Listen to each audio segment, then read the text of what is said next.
12장 12절로 16절에 있는 말씀을 같이 보겠습니다. 12절로 16절 같이 한번 읽어볼까요?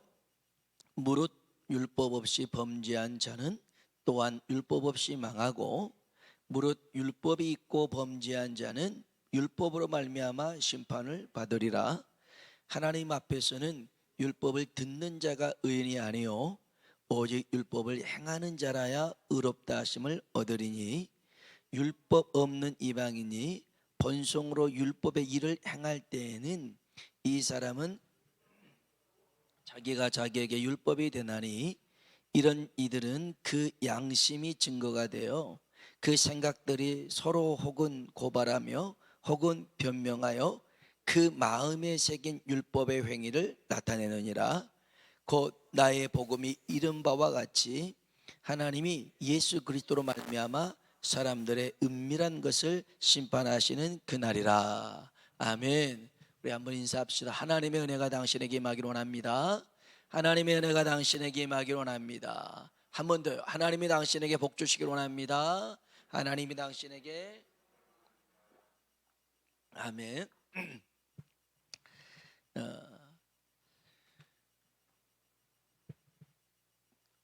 어린 친구들한테 또 교회를 처음 이제 나온 지 얼마 안 되는 친구들한테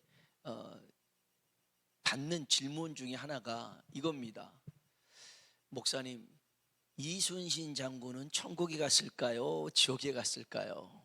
이런 거 여러분 고민 한번 생각 안 해보셨어요? 복음이 들어오기 전에 예수님의 복음이 들어오기 전에 살았던 사람들은 천국에 갔을까? 지옥에 갔을까?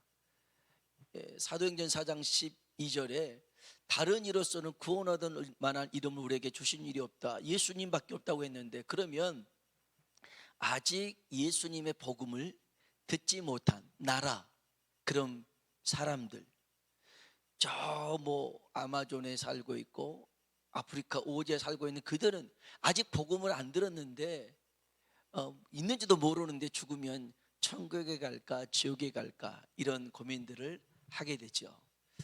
근데 오늘 그 답에 조금이나마 그 문제의 질문에 답을 줄 수 있는 것이 오늘 본문에 있는 말씀이에요. 우리는 그 전에 하나님께서 지난 시간에 세상을 심판하시는 두 가지 관점을 봤는데요, 각 사람의 행한 대로 심판하시는 하나님. 우리 하나님은요, 심판의 기준이 있는데 각 사람의 행한 대로 심판하시고, 두 번째, 하나님은 사람을 외모로 취하지 않는다는 거죠. 무슨 말입니까? 하나님은 가식이나 위선에 속지 않으신다는 겁니다. 아무튼 하나님께서는 이런 연유로 심판을 하셨지만, 실제로는 하나님의 인자하심, 하나님의 용납하심, 하나님의 길이 참으심을 가지고 계속 심판을 유예하셨어요. 그때그때마다 바로바로 심판하시는 게 아니라, 그래 좀 더 기다리자, 요번은 용서해 주자, 요번에는 내가 좀 참아야지, 이렇게 미루다가 언제 심판하셨냐면, 우리가 지난 시간에 보니까 끝내 회개하지 않고 고집을 피우는 바람에 하나님의 진노가 임했더라는 것입니다. 회개하지 않고 고집 피우는 사람, 이 사람이 세상에서 가장 미련한 사람입니다. 고집을 부릴 데가 없어서 하나님 앞에서까지 고집을 부리는 사람, 여러분 생각해 보십시오. 어떤 피조물이 창조주이신 하나님 앞에 고집을 피울 수 있겠어요? 이 세상에 있는 어떤 힘센 동물이나 큰 바다나 어떤 것이 하나님 앞에 거여가고 반항할 수 있겠어요? 없습니다. 없어요. 하나님 앞에서까지 고집을 부리는 사람, 끝까지 자기 생각, 자기 주장이 옳다고 여기는 사람에게 잠언서 19장 29절은 심판은 거만한 자들을 위하여 예비된 것이요 채찍은 어리석은 자의 등을 위하여 예비된 것이라. 거만한 자, 고집센 사람 아닙니까? 어리석은 자, 미련한 자 아닙니까?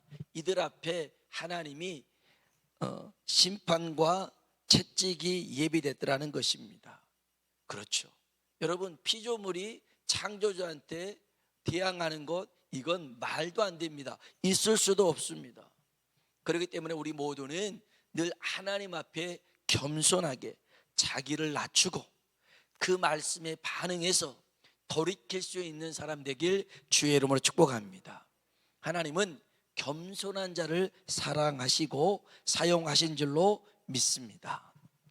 자, 오늘 본문을 통해서 우리는 율법과 양심에 대해서 볼 건데, 이제 이 율법은 이후로도 계속 나오는 주제이기 때문에 간단하게 언급하고 오늘은 양심에 맞춰서 하나님 말씀을 배워보려고 합니다. 율법이 뭐냐면 하나님의 말씀이죠. 이 율법은 유대인들에게 주신 말씀이었습니다. 하나님께서는 아담에게도 아브라함에게도 하나님의 말씀을 주셨어요. 근데 그 말씀은 구전됐어요. 입에서 입으로 전해오는 말씀이었어요.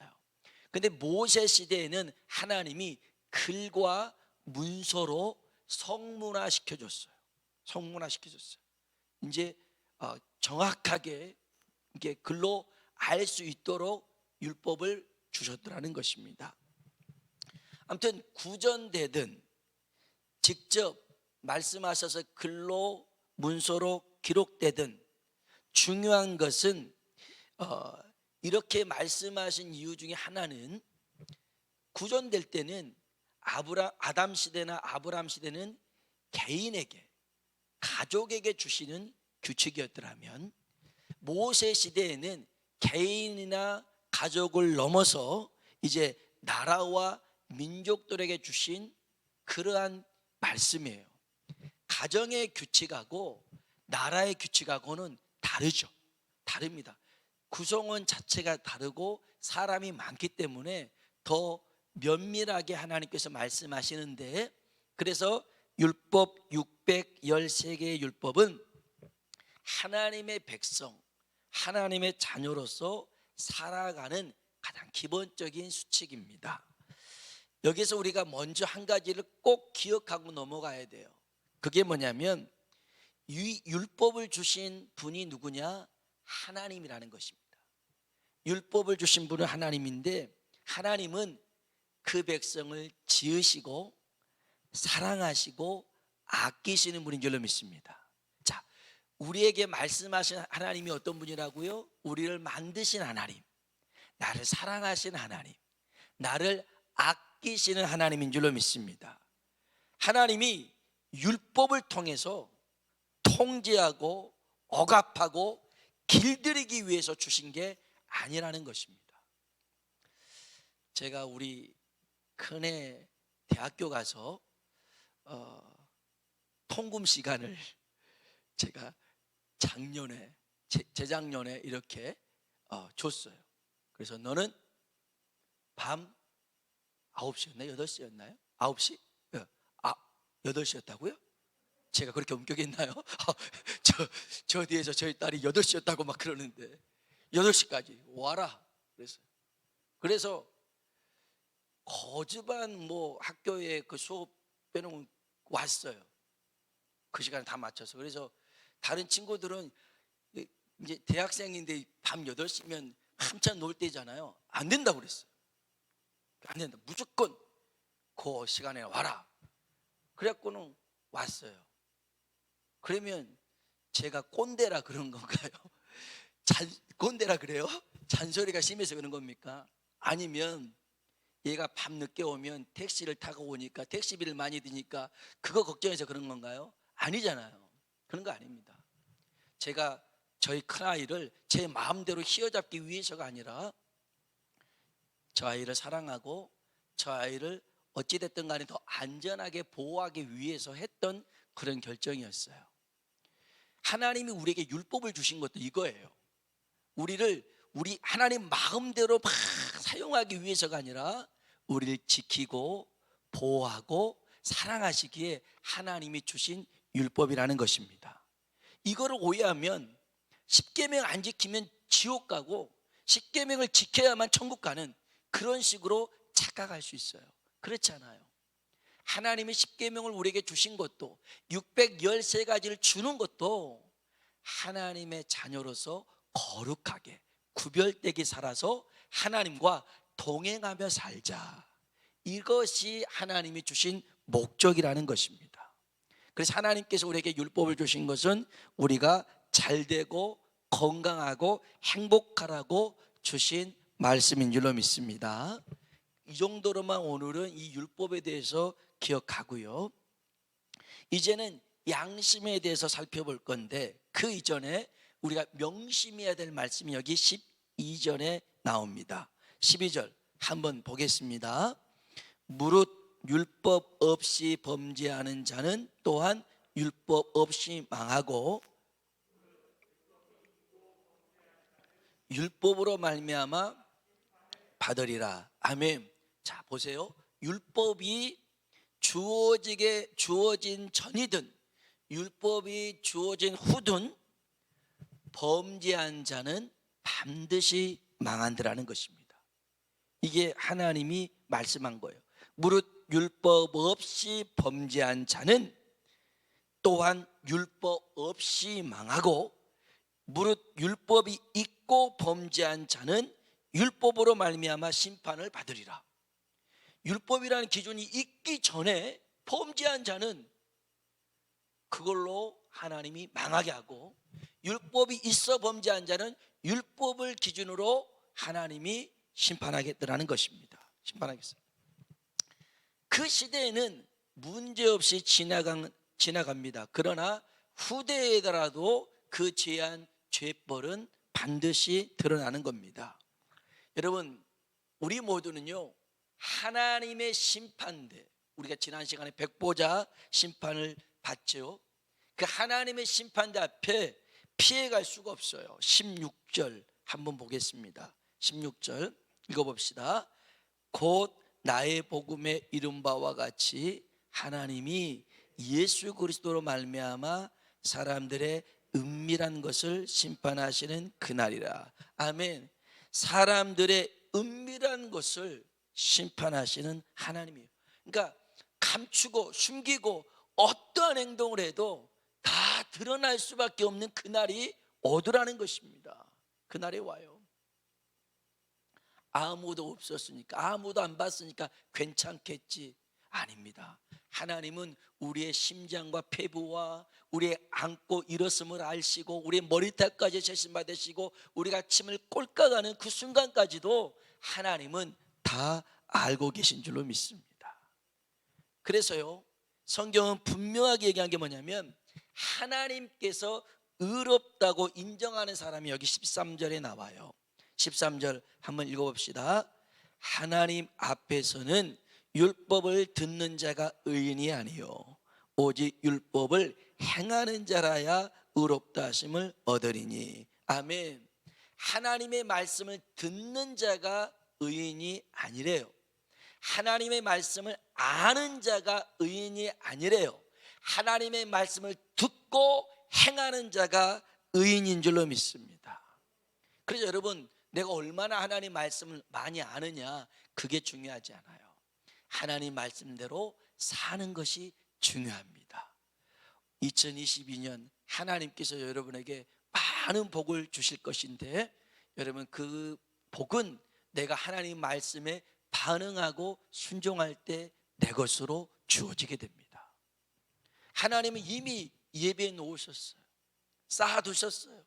그런데 많은 사람들이 알면서도 순종하지 못해요. 기도하지 못해요. 하나님 말씀 앞에 반응하지 않아요. 그러니 그게 내 것이 안 된다는 거예요. 오늘 우리가 하나님 말씀에 반응하고 순종해서 쌓아두시고 예배하신 그 복을 누리는 사람 되길 주님의 이름으로 축원합니다.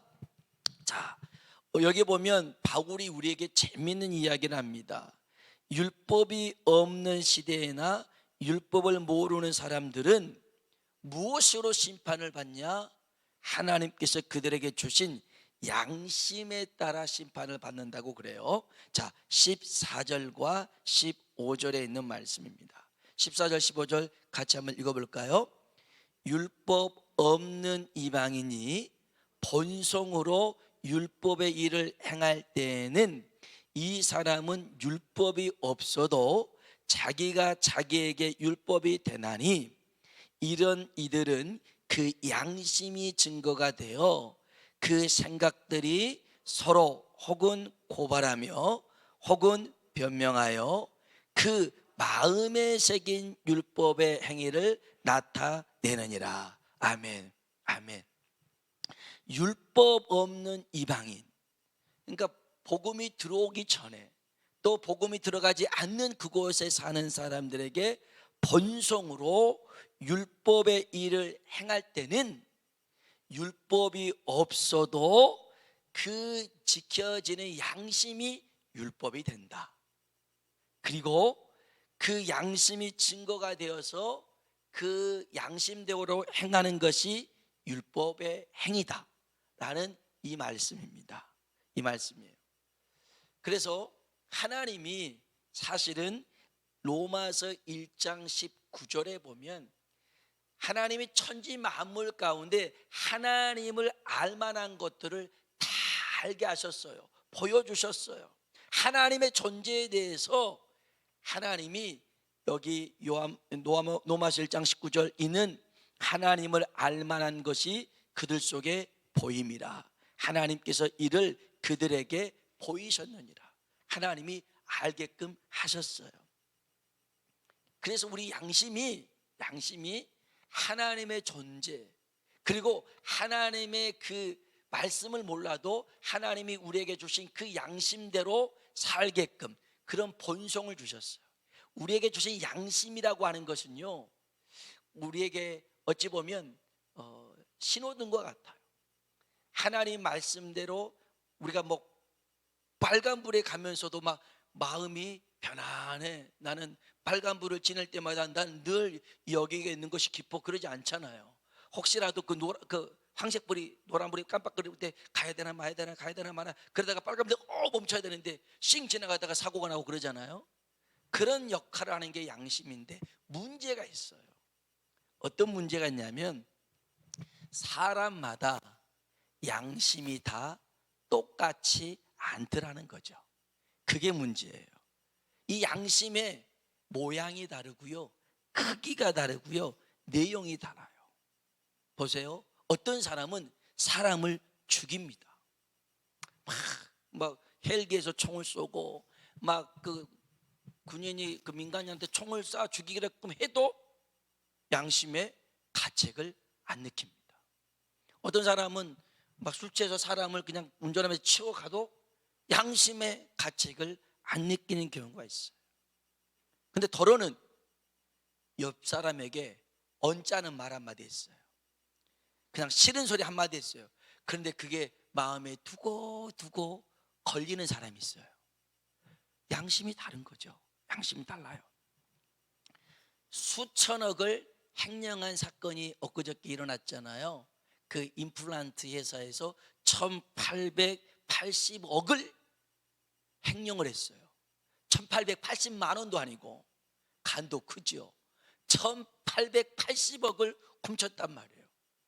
그래놓고 다른 데 이제 뭐 주식도 사고 그랬는데 그런 것에도 전혀 양심의 가책이 없는 경우가 있어요.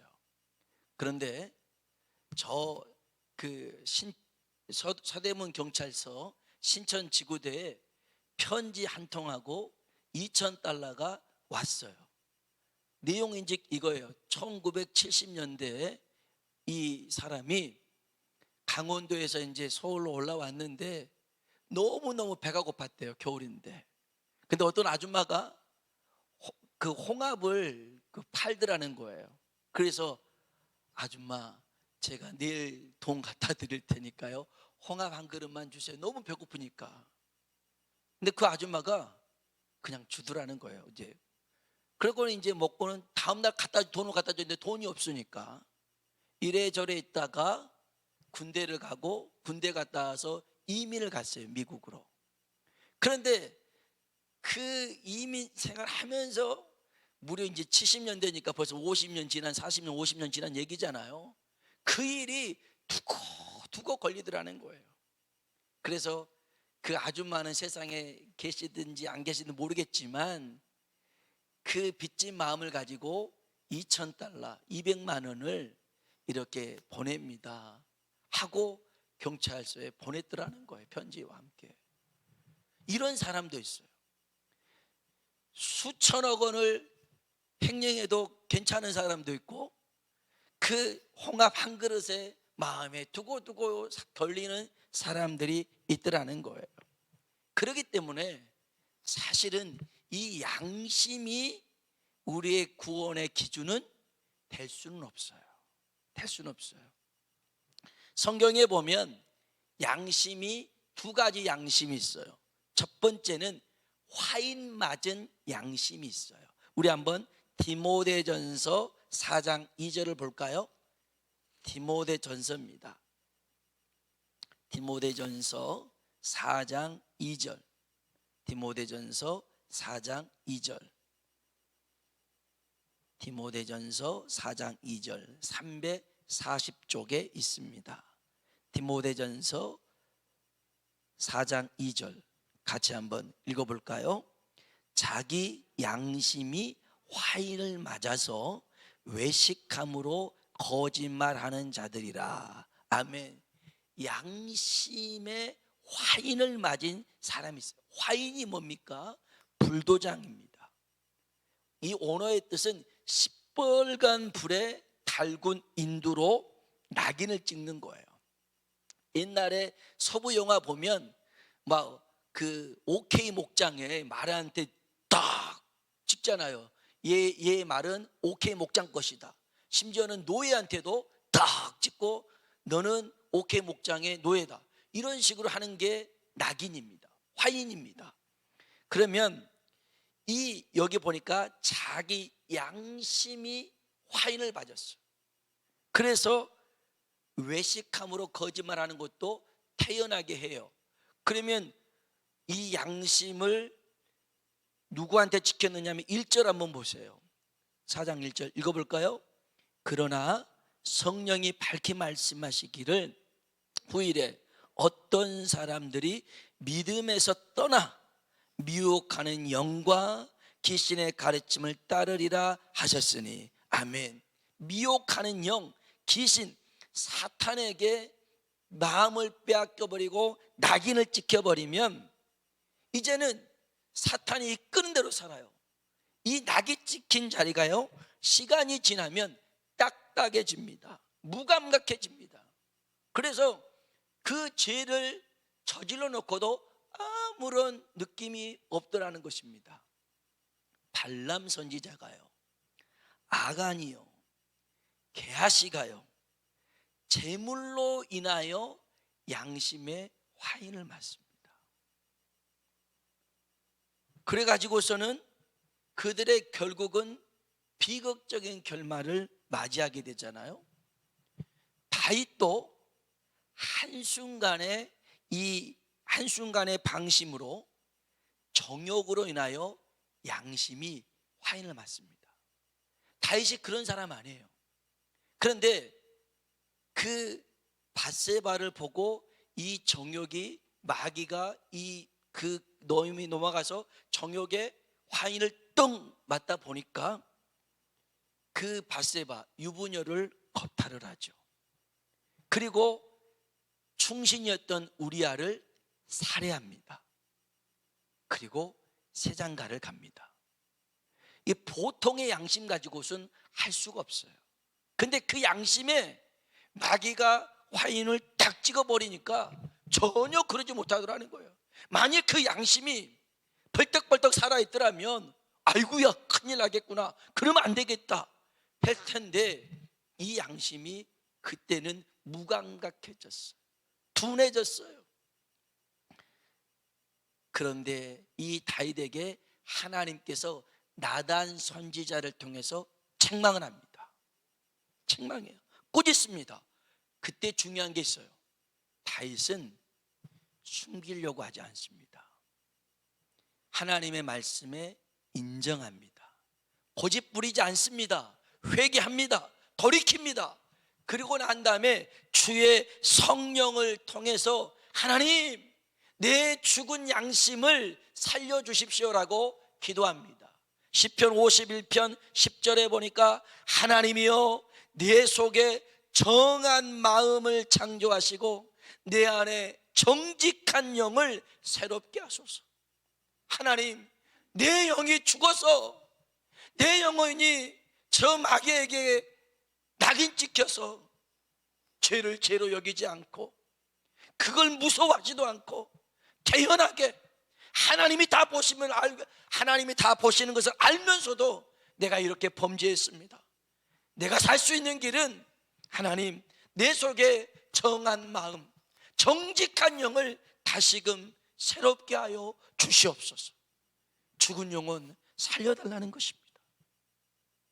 그래서 하나님이 그를 보고 다시금 주의 성령을 통해서 그의 영혼을 회복시켜 주신 줄로 믿습니다. 여러분, 우리가요 실수하고 연약해서 넘어지고 쓰러졌어요. 그래서 우리 양심이 화인 맞아서 그럴 수 있어요. 그럴 때라도 고집 부리지 않고 하나님 말씀에 반응하고 순종하고 돌이키면 성령의 은혜로 우리의 죽은 양심 영혼을 살리실 줄로 믿습니다. 그래서 우리가 하인 맞은 양심으로 마귀에게 이끌려서 살아가면 아까도 얘기했잖아요. 죄를 짓고도 죄에 대한 감각이 없어요.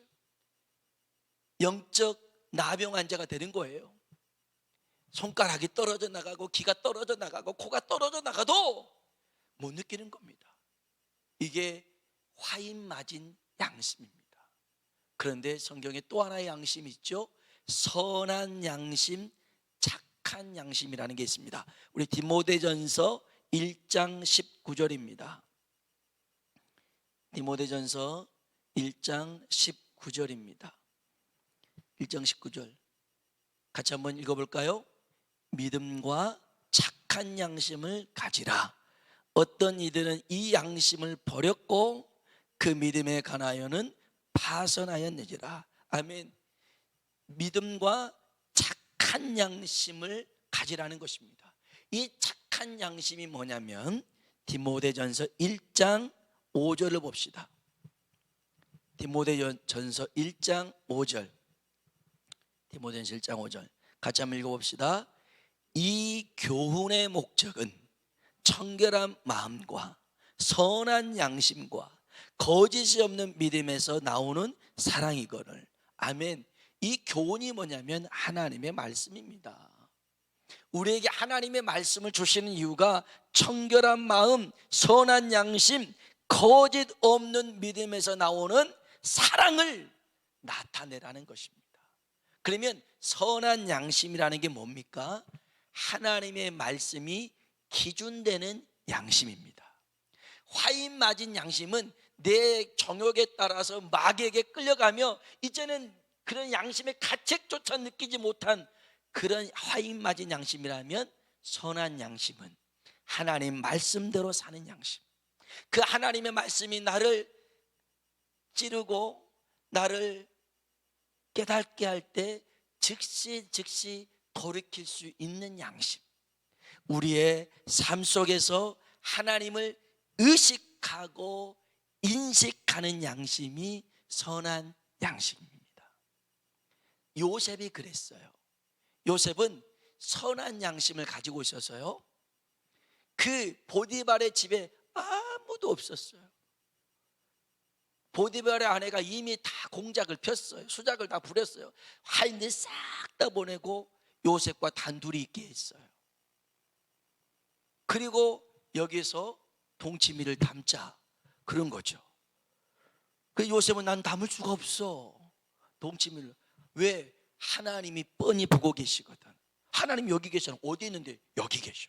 내 안에 계셔. 내 양심 안에 하나님이 살아계셔. 그래도 동치미 담자 싫어하고 옷을 내버려주고 도망가잖아요. 요셉은요, 정말 선한 양심, 늘 하나님을 의식하며 인식하며 살았어요. 오늘 저와 여러분이 정말 어떠한 유혹이나 그러한 죄에 넘어지지 않는 방법은 하나님 말씀을 기준 삼는, 하나님을 의식하고 인식하며 사는 이런 선한 양심, 착한 양심을 가지고 살아가는 것입니다. 그럴 때 우리를 통해서 더욱더 하나님이 영광받게 되실 줄로 믿습니다. 자, 말씀의 결론인데요, 양심이라고 하는 것은 우리의 구원의 기준은 될 수가 없어요. 왜냐하면 각기 다 다르니까. 그리고 율법도 우리가 다 지켜서 구원받을 수 있는 건 아니에요. 그런데 예수님께서 그 율법을 다 이루셨고, 또 믿는 우리에게 바로 성령을 보내주셔서 우리로 하여금 선한 양심, 착한 양심을 가지고 예수 그리스도를 따라가게 하는 줄로 믿습니다. 그 길이 생명의 길이고 복된 길인 줄로 믿습니다. 오늘 저와 여러분에게 혹여 내가, 내 영혼이, 내 양심이 어떤 부분에 대해서 하나님 말씀을 들어도 찔림도 없고 깨달음도 없고 그저 내 정욕대로 살아도 아무런 그러한 신호가 없다면 하나님 앞에 물어봐야 돼요. 하나님, 혹시 내가 화인 맞은 양심이 아닙니까? 그렇다면 오늘 이 시간 나를 깨닫게 해주시고 여기서 이제는 벗어나서 살아나서 선한 양심 가지고 살아가는 하나님의 사람 되게 해달라고 기도하는 이 시간 되길 주의 이름으로 축복합니다. 우리 같이 한번 찬양을 부르십시다.